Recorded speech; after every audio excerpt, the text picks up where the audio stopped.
তো hi guys, আজকার ভিডিওটা ডাইরেক্ট স্টেশন তো শুরু করলাম রাইস। এই যে দেখুন স্টেশন।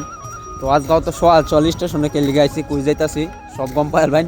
তো ওগুলা সোয়াল স্টেশনের ভিডিও দেখুন। আমরা এত পরিমাণ সহালে আইছি যে স্টেশনে মানুষই নাই, আর এমনি বেলেগটা আমি স্টেশনে প্রচুর পরিমাণে ভিড় থাকে। বর্তমান টাইম হয়ে গেছে 6:58, আমরা ধরুন 7টার পর ট্রেন আছে।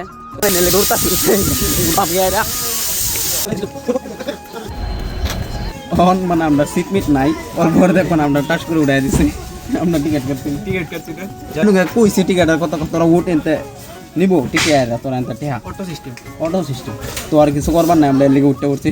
ট্রেন উড়ার লগে লগে দেখুন কি লয়ে আয়া পড়ছে। আমি এই মানুষটির একটা কথা চিন্তা করে পাই না, তারা বস্তুর দাম চা বহু, বাট আমরা যদি তারার সেই দামের 3 ভাগ করে 1 ভাগও কই, লাস্টে দা বস্তুটি ডেথ হয়ে যাকা। আর যাই হোক, আমরা সোয়ালে কেউ কিছু খাইয়ে গেছি না, যার কারণে অগলো অল্প চা খাইয়া লই। আর হগলে আমরা ট্রেনের মধ্যে প্রায় 2 ঘন্টা সময় থাকুর লাগবো। আর এই 2 ঘন্টা সময় যাতে আমরা বোরিং ফিল নাই, এটার লেগে আমরা এরম কতলি কাণ্ড করছি। হগলে দেখুন কিছু স্বপ্ন এনেছি কুড়িয়ে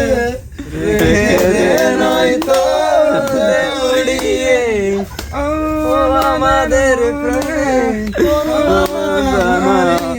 হয়ে গেছে অনেক আগে। ইসরায়েল যদি ধরে কি করবে? আল্লাহর